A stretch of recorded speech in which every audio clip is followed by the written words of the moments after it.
আপনার তো customer base আছে, সো এখানে কাস্টমাররা কোন ধরনের প্রোডাক্টগুলোর প্রতি বেশি আকর্ষণ? আসলে ডায়মন্ড কিন্তু তারাই পরে যারা একটু ট্রেন্ডি এলিগেন্ট পছন্দ করে। তো ডায়মন্ড জিনিসটা তো এক্সপেন্সিভ, এটা বরাবরের মতোই, তো একটু এক্সপেন্সিভ।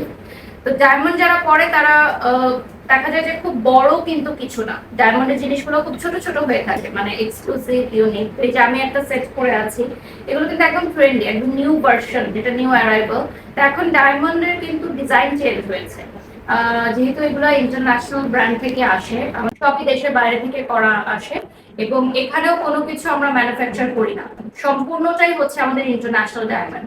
সো ইন্টারন্যাশনাল ডায়মন্ড একটু এক্সক্লুসিভ হয়, একটু ইউনিক হয়, এবং এটা গুণগত মানে একদম বেস্ট প্রিমিয়াম কোয়ালিটি। এটা হয়তো অডিয়েন্সরা বা যারা ডায়মন্ড ব্যবহার করেন তারাও অনেক সময় জানেন না, আমি নিজেও জানতাম না যে ডায়মন্ডেরও কিন্তু অনেক কোয়ালিটি থাকে। বাংলাদেশেও কিন্তু অনেক গ্রেডের ডায়মন্ড আছে এবং অনেক কোম্পানিও আছে।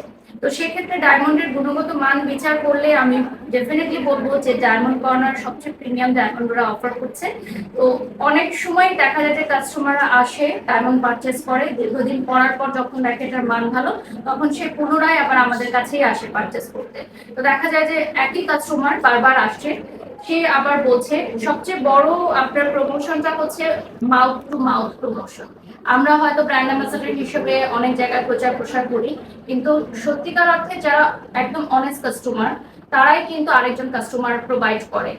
মানুষের কথাই আসলে একটা ব্র্যান্ডের ব্র্যান্ডিং, এটা হচ্ছে সবচেয়ে বড় ব্র্যান্ডিং বলে আমি